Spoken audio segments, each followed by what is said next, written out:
Hey YouTubers, it's Luis from On-Site Towing and Recovery in Middletown, New York. So, I haven't posted it much recently. We've just been hectic.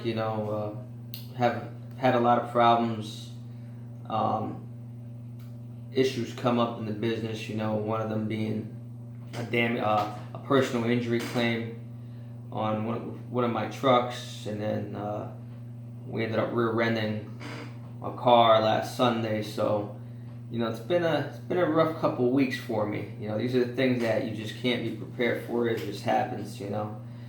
But anyway, so this is a follow-up video to the personal injury claim that I had posted a couple of weeks ago.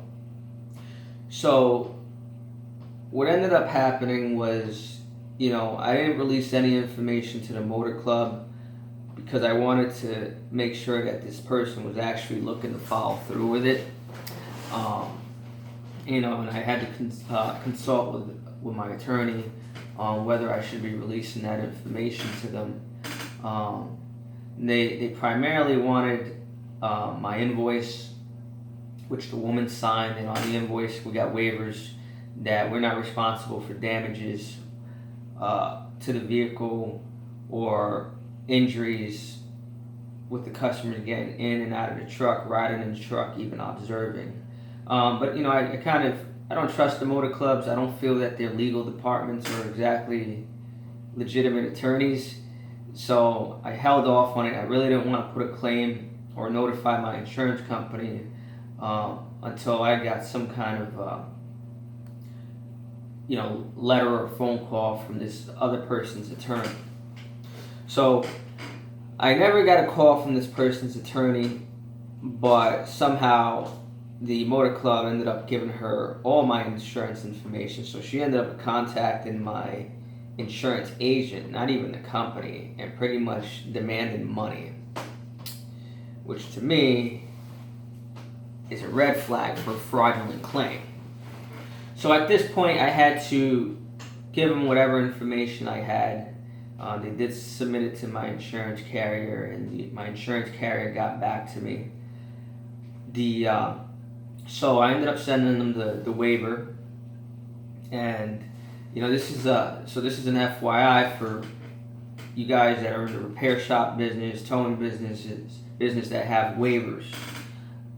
From past experiences in the repair side of the business, we used to have people sign waivers, in particular to tires being installed on all-wheel drive and full-time four-wheel drive vehicles. A lot of times you'll have a customer that would only want to replace two, but the manufacturer had certain tolerances on new tires versus old tires, which is usually like 5/32 of tread. And a lot of times the customers would not want to replace four, so we would just sell them two, but they would have to sign a damage waiver. And like I said, from past experiences in the courtroom, when they do pursue litigation because they blew a transfer case apart or a rear end apart, the waiver does not really hold itself in court because we as professionals, whether you're a technician or a tow operator, should know better. At the end of the day, we're considered professionals. But don't be deterred by having people sign waivers. A lot of time the waivers are deterrents themselves for people who are looking to pursue litigation. So they have the waiver, which she did sign. I mean, she probably didn't read it because most people don't read anything nowadays. But, we're kind of hoping that she sees that she signs it and decides to not pursue anything. Worst case scenario, it's going to be a minimal payout, a few $100s. Pretty much they're going to say, well, here's some cash so you can go get some ointment for your arm, considering that this woman has never filed a police report, never went to the doctor. For all we know, she could have gotten burnt on her kitchen stove. The only thing that kind of annoys me was that my truck was stationary. She wasn't in the truck. It wasn't like we got into an accident and she got hurt in the cab. She apparently got burnt with the exhaust stack. So I was kind of hoping that it would fall under my general liability policy, but it does not. It actually falls under my PIP, my personal injury protection.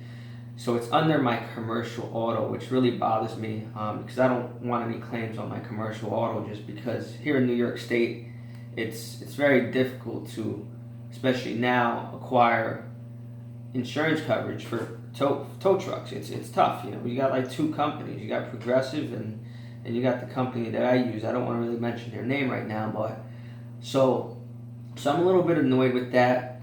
But the person that's actually handling the claims, she seems to be a go-getter. I really like the way she presented herself on the phone. So I think I'm kind of keeping my fingers crossed that she shuts this woman down and pretty much tells her to go pound sand. So we've actually changed our protocol here with the trucks. Now, definitely signatures before, any service is rendered. We're definitely locking the passenger doors so that the customer doesn't decide to make their way into the truck without our consent. Pictures, and I'm actually considering of installing in-cab cameras so that I can see what my drivers are doing, what the customers are doing, and you can just never be too careful, So that's one of the issues that I'm dealing with now. I'm trying to resolve another issue with one of my tow trucks. We're renting somebody, and that's just a whole different ball game. But anyways, I'll try and keep the videos coming. If anyone's got any questions, feel free to reach out to me. You can email me at onsitetowing14@gmail.com. You can comment on the videos, and please subscribe. Slow down, move over, and be careful out there. All right. And once again, I'm Luis from On Site Towing. Thank you for watching.